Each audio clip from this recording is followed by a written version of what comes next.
right for seats, Tom, or do you want to?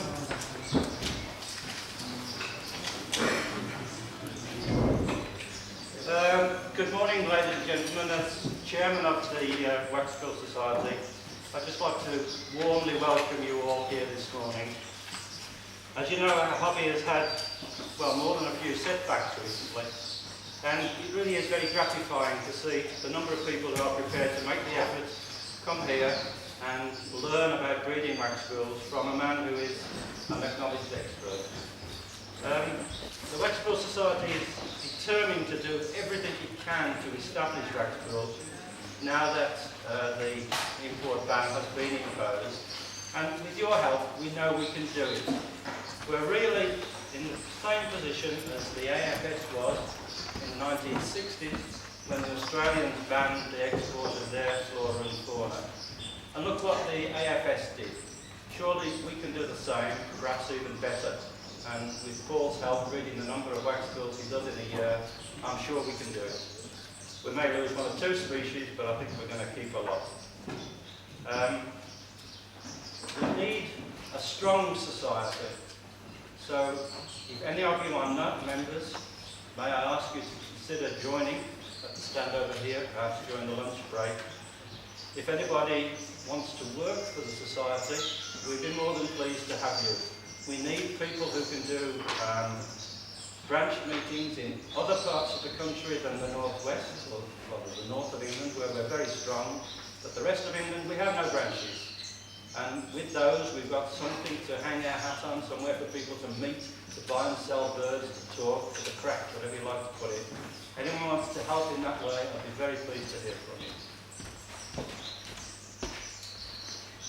I know that Paul is known to many of you who have been to see him with Putter and have probably bought birds from him. I know I have. For those meeting him for the first time, he breeds as many waxbills in a year as we have declared on the Society's breeding returns. That is usually in excess of 500 to 600 birds. And he breeds other finches as well.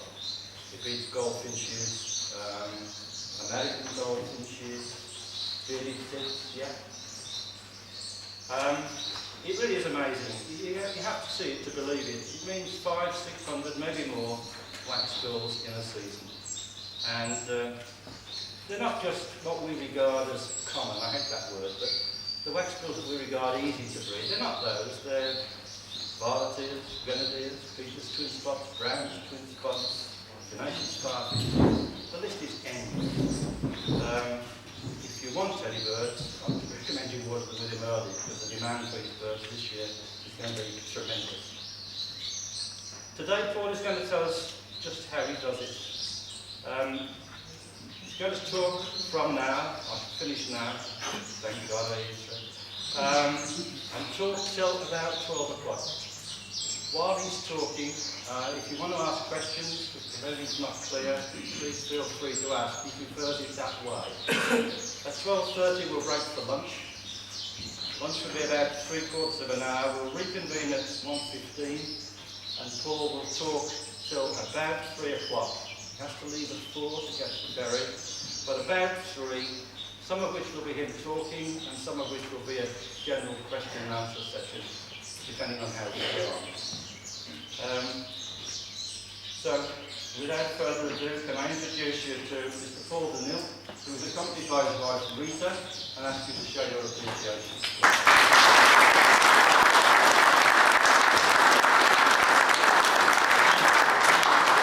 Well, one thing, Paul has a minor problem with slides which he cannot show. So when he wishes to explain anything, which will have to be done from a printed list, I'll try and nip smartly up and down the road and circularise these lists so you can see what he's talking about.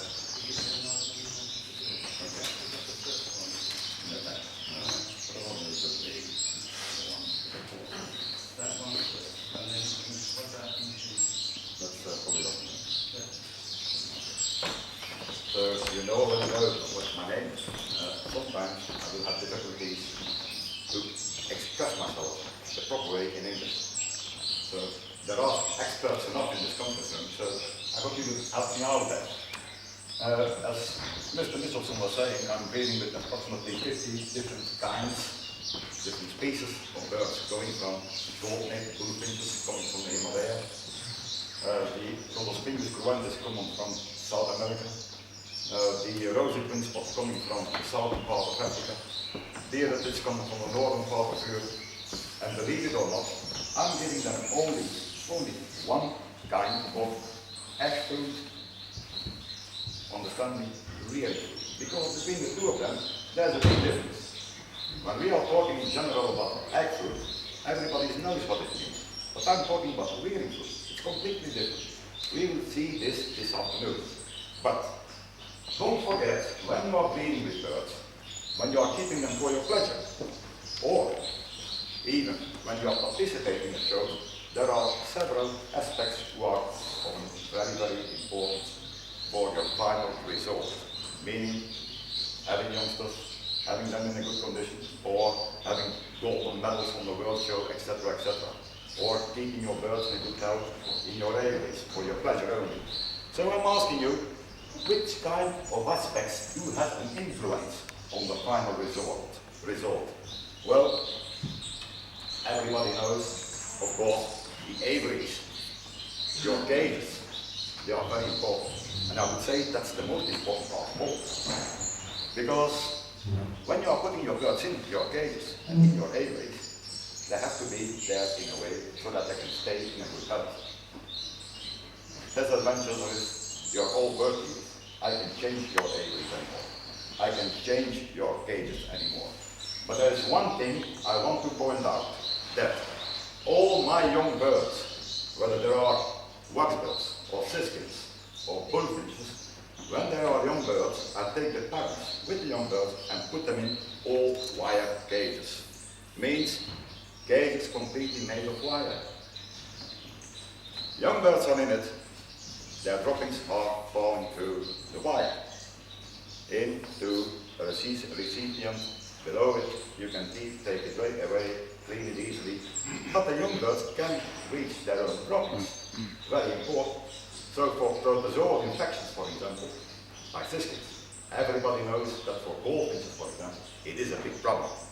This way, you don't need, or you don't almost need, no medication at all. Your birds will stay in a good condition, in a good health. And once in a while, of course, you will have a sick bird. But then you can take it away and treat it separately. So, don't forget, the all-wire cage for your young birds is very, very important. I can change this, so it's up to you to decide if you, next breeding season, you will make your own cages and put your youngsters in it. That's up to you to decide. But I can strongly recommend you to do it. Another point, which is very important, is the light. When you're breeding in outside aviary, of course, you can nothing change about that. It's nature who is saying what's going to happen. It's nature who is throwing in the day numbers of daylight hours. So you can change about it. The intensity, you can change. It's nature, that's what's happening. But when you're breeding in a closed birdhouse, for example, a bird room, then the light can be very important. In general, we are using neon tubes, I suppose, to lighten your bird room. And then you are prolonging the number of hours for, let's say, up to 15 hours a day. In my bird room, it is continuously 15 hours of daylight by neon tubes. But when you are comparing our size with the size of a bird, for example, and take now the birds of prey, when they're seeing a mouse, they can see it from a distance of 10 kilometers. If we can see it from a distance of 50 meters, we might be happy. So there is a difference between birds, the size of birds, and our size. So when you are lighting your bird house, your bird room, you have to take this in account. Because if you are using the normal tubes, neon tubes, means 20 volts, I suppose, here in the UK, and 15 hertz. What does this mean? Well, when you are looking at the sinus this is the way the light is behaving. In this point, each time in the tube, the light is going out. So completely black. Since we are making approximately less than 50 images per second, it doesn't bother us. We can see it. But a bird, he is singing. You can imagine, for example, a neon tube with broken. She's flickering. It's really, really annoying, even for us at that moment. For a bird, when you're using normal tubes, it happens all the time. So these tubes in your bird room, you are flickering all the time for the bird. So what can we do about it? You have to use other kinds of tubes. Means instead of 50 Hertz per second, you need tubes which give you 20,000 Hertz per second. And then there is no problem anymore for the bird. The bird will not see anymore that the light is going out in the tube.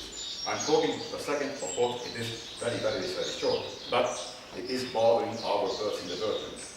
And I know a guy who was transferring from his bird from outside English into a small bird room, completely closed, using 50 Hertz neon tubes, and all his birds getting ill and even dying because they didn't find their own food anymore.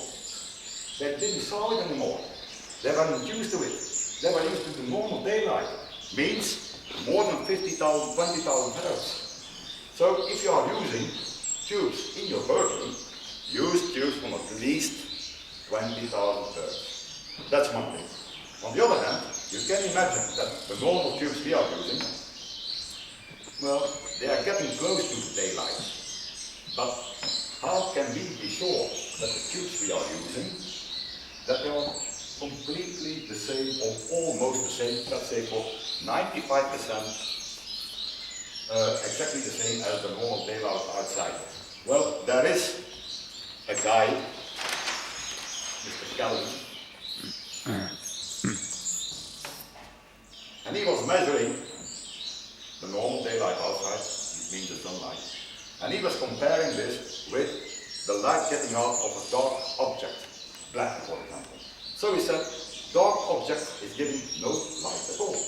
And he said, okay, that's 0 Kelvin. 0 Kelvin has nothing to do with the temperature of Kelvin. We know absolute temperature of Kelvin is minus 270 degrees Celsius. Has nothing to do with it. When we are talking about the light temperature, color temperature, then it means Kelvin and nothing behind it. Kelvin, that's it. So for a dark object it means 0 Kelvin. And then he was measuring bright sunlight, heavy sunlight, complete sunlight, for example in Africa at noon. And he said he measured a value from, let us say, 9,500 Kelvin. And he put it on the scale.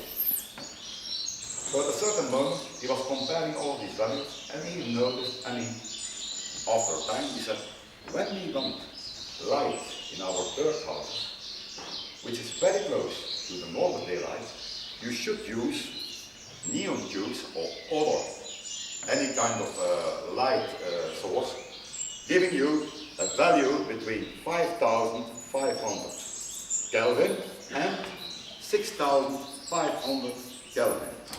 When you are using neon tubes of 6,500 Kelvin, means that the light is almost the same as the normal daylight today outside. Very good for your birds, because this is only also having a small amount of UV radiation. And UV radiation is very important for our birds. This we will see later on in the talk. So don't forget, when we are talking about light, first of all, number of light is very important. At least 15 hours is necessary when you want to have a good resource in the breeding season. Secondly, frequency of neon tube lights, very important, at least 20,000 Hertz. And use lamps, neon tubes, with at least 6,500 Kelvin. So with normal bulbs, it is almost impossible to get 6,500 Kelvin. I've given to Mr. Mitchelson some values, and he will pass it on. And then you will see that for a candle, for example, a normal candlelight, the number of Kelvin is very low. And then you will see that effectively the daylight has a value between 5,500 and 6,500 Kelvin. Which kind of neon tubes can you use? Well, for example, I know one brand, but I suppose you can find them in any brand at all. But Osram tubes, and I don't know if you know this brand here in the UK, Osram 695 is a tube which gives you daylight, which gives you light very close to 6,500 Kelvin, means very, very close to normal daylight. Also contains a small amount of UV radiation. UV radiation, very important, but we will talk about this later. Questions about this? I understand that regarding frequency, you need to have an electronic ballast as Correct. opposed to a magnetic ballast that we normally have. So how do you solve that problem? Because I can't find any fluorescent fittings which have electronic ballasts in this country. You can, well, As far as I'm aware. you can buy them in color. If you can find them Okay, here, can you give me a brand to ask for? you can Osram has them. Osram has them. Yes. Fluorescent Philips with Philips electronic has ballasts. them also. I see. And I think the price in Belgium for an electronic ballast Yes. is approximately, in pounds, less than 10 pounds. Unbelievable. Less. I think it's about 8. Okay. And you can take the older ballast, the magnetic ballast, Yeah. take it out, Yeah. put the other one in, so I would rather have a new one, a complete new fluorescent fitting, so all I have to do Yeah. is fit the fitting and put it. Have you got that sort of thing? yes, I don't have it. Yeah, but in Belgium. I'm not selling it. Yes. My wife is. I think they're digital ballasts in England. Sorry? I think they're called digital ballasts in England. That's probably right, yeah. Digital. You know what else? Electronic or digital, No, that's probably... I looked into it myself and I spoke to a real pucker engineer. And it What is about in the a- frequency though? Because you can have digital ballasts which only have 50 hertz, and you're supposed to have 100 hertz ballast. No? 20,000. 20,000 hertz, sorry. Yeah, but that's only for the start, isn't it? It's only for the start. No. It's all the time. With an electronic ballast, you don't need a star. Right. You don't need a star at all. Then the ballast is doing the whole thing together. Is giving you a D-charge instead of the star. So you don't need the starter anymore. It's completely electronic. And it is possible that digital ballast is exactly the same. It could be an electronic ballast. But I'm not sure about that. You have to ask. But there's one thing I want to point out. First of all, think about the 20,000 hertz. That's very important. You know why? Flickering in the eyes of the bird. So below, you don't try to go below it, because otherwise you could have problems. And then the temperature, core temperature it's named, has nothing to do with the number of lumens. Lumens give you an intensity. Means, for example, I can have a bulb here, a normal bulb, which has a normal quantity of lumens. And if I'm putting, for example, a neon tube against the ceiling here, I can measure eventually exactly the same amount of lumens. Has nothing to do with one another. That depends how many neon tubes you are using for your burger. Has nothing to do with the color temperature. Color temperature says exactly what it's want to say. It gives you an impression how the light is. And you can imagine, for example, if you are buying neon tubes, the normal ones, then you can choose between hard light, hard white, soft white, and even yellow light. That's exactly what it means with Kelvin. It isn't mentioned on the tubes, you have to ask. But don't forget, 6,500 is the right, the right amount of Kelvin. 20,000 for your number of hertz. What colour light would you use then? Yeah, I'm using normal neon tubes. Yeah. And the light that's coming out is 6,500 Kelvin. Right. Just that light? Yeah. And you will see it's bright, but it doesn't bother you in your eyes. It doesn't bother you. You're looking outside today, Yeah. you can look around, it doesn't bother you. When there is only sunlight, there is no clouds at all, then you can't look up. Because when you're getting the sun in your eyes, you will turn away. That's exactly the same with birds. They will never look directly in direct sunlight. So don't use neon tubes with, for example, 9,500, because then you are exaggerating. What is happening when it's very, very hot outside? For example, there's bright sunlight, it's very warm. Then your birds will have the impression that it is very hot in your birdhouse, and they will try to catch themselves. They will hide themselves. So you have to stick with 6,500.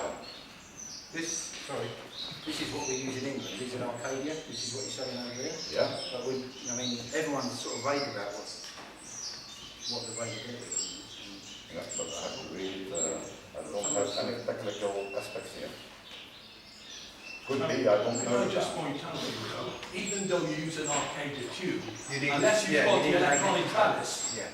it's useless because the frequency will be off and off, off and off. What you need is, as Mr. Baldwin says, you need a 20,000 hertz I wouldn't electronic say ballast. they use this. I've been using them for 10 years, and I've read enough birds to say. Yes, I mean, they it's still all work. yes, yes, but But, okay, there's one thing I want to point out also. If you have good results today, the way you are working today, don't change anything. That has to be clear. But you always can improve things.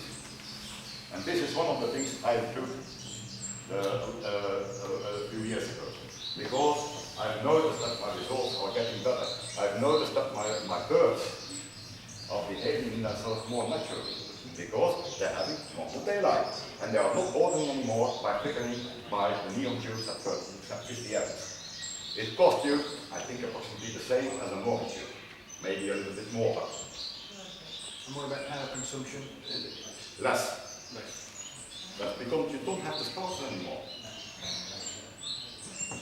And in general, that's the problem. These lamps, these tubes, when they are broken, you have no light anymore. The other ones, the normal ones with the start, they will try to start again. And then you have always this flickering in your so consumption will be less than the other. Of course, maybe you are going to pay a little bit more in the beginning, but you will win it back afterwards. There is no big price difference. And in my opinion, if you, with this system, you can breed, for example, 5 varieties more than the year before, everything's paid. What about your start then? In the morning when the light comes on, is it from 0 on or dim and dusk? I'm using for the moment, since I had it, I'm using the normal bulb. Right. Then, with a dimmer, Yeah. it starts within an half an hour, it Yeah. goes from 0 to maximum. Yeah. And then the normal tube, neon tube, are on. Yeah, that's right. And in the evening, exactly the That's right same. round the other way. The other way around. You're cutting the neon tube, Yeah. then the bulbs Yeah. are on maximum, Yeah. and then it goes out. Yeah, the same way, yeah. Gives the bird the opportunity to go on the rest. That's it. Yeah, okay. Other questions about this? just one. What brand of fluorescent fitting do you have in Belgium that does this? Osram again. Yeah, but you can Osram have electronic Philips. You can have Philips also, and I'm pretty sure it doesn't matter the brand. Yeah. It's the technical data, Yes. who is it called? Yes, yes. The technical data means number of hertz Yes. and the number of Kelvin. And of course, Osram call it the 695, maybe Philips is called it 400, I don't know. It doesn't matter. But this is important, this is something what you have to know. 20,000. Yes. 20,000. 20,000. Less, I wouldn't go less, because there are all, take some colibris for example. We all know, well, it has been proved scientifically, that their images, they are forming images between 10,000 and 15,000. So if you are going below 10,000, then you have problems with your colibris. And do you get those in Belgium, 20,000 there? Yes, but you can, I'm 100% sure you can have them in the UK. Never that high. No, but nobody asked for it. Yeah, Then but I'm pretty sure. Sorry. I've been asked about this before, and it's like getting 20,000 there. No, it's damn impossible. That's amazing, of course. These ones I've just read are 5,600K. The bird lamps we use are 5,600. 5,000. No, sorry. These Arcadia ones are 5. The core temperature is 5,600K, Wow. It's not too bad. which isn't as high as That's the not bad. other. I said, you have normal daylight between 5,500 and 6,500. So if you are 5,600, 5,800. 5,800. Yeah. Well, then you're between two of them. That's not too bad. Not at all. I said, I would prefer 6,500 because then I'm pretty sure very, very close to the normal daylight. But if you are already between 5,800, yeah, means that it's not too bad because the normal bulbs you are using are far below 5,500 and the normal tubes, neon tubes, that we are using today are far below the 5,500. So these tubes you are using today, they are here, perfect, almost perfect. I don't know about the frequency. Yeah. Well, I will have a read through it in a minute. Find Yeah. out. So, but I would strongly recommend to have frequency above 20,000. And I repeat it, matter of price, no big difference, not at all. The tubes are less and longer, and the consumption is less than normal neon tube. So, although you have the same energy coming out of it, a tube of 36 watts in high frequency or in low frequency is consuming exactly the same thing, but the ballast isn't, and the start isn't. So you haven't started, you don't have a start anymore. So it means that the consumption is lower. More questions about this? But I would also recommend to start at morning with the normal tubes. Don't forget that with high frequency neon tubes, it's also possible to use a dimmer, an electronic dimmer. So then you don't need bulbs anymore. And then you can. It's even more convenient because you can use a Correct. dimmer. Just If you are changing it anyhow, I would recommend to directly installing a dimmer on your new tubes of 20,000 hertz, of course. Yeah, but you can't dim the tube all the way up, can you? Sorry? You cannot dim the tube all the way Yes, down. yes, No, yes, no. yes. You might have maybe 5 lumen less, and then it will cut. Yeah, But then at that moment, I don't know if you have noticed, for example, at evening, you have to go in your workroom. When you are breeding with Bengalis, for example, or zebra finches, after 7, most of these birds are already on the nest. Even if you are giving light 10 o'clock in the evening, they are on the nest. So from the moment that you start dimming the neon tubes, the birds think, uh-oh, it's almost evening. I'm going to bed with my chicks and my wife. Well, or another one, of course. you know what I mean? No, at that moment, it doesn't matter anymore. Then, of course, when you have 5 or 10 lumen left, then it cuts suddenly. I agree. yeah, you'll be surprised, 5% on the present tube is still very, very dry. No. Yes, it is. Well, I could, yeah, in your opinion maybe, but birds know exactly. Well, take a look at this evening. You will hear the blackbird singing, and then all the rest of the birds, they are sleeping. Sparrows, they are sleeping. Bengalis, they are going on to the nest. Waxbills, varieties, they are sleeping, they are on the nest. And they're not coming off anymore. And if you cut suddenly the light at that moment, it won't cause any problem at all. But, of course, if you are afraid, you can use normal bulbs. And you can dim the bulbs, and then cut suddenly the neon tubes. That's another solution. That's the way I'm doing it. Why am I doing this? Because the bulbs are already installed. So, easy way out. yeah. If you had an indoor bird room, say 5 meters wide, 3 meters wide, 2 meters, how many 4-foot, 1.2 meter fluorescent fittings would you recommend, please? 5 Meters. meters. I would recommend 3 then. 3 under ceiling. Yeah, and the white, Under white, yeah? no, 5 meters long. With 5 long, 5 meters Yeah. long, 3 meters wide, Then I and would 2. use certainly 4 of them. But there would be 6 of them. If there is no daylight coming in, No daylight coming, very little. well,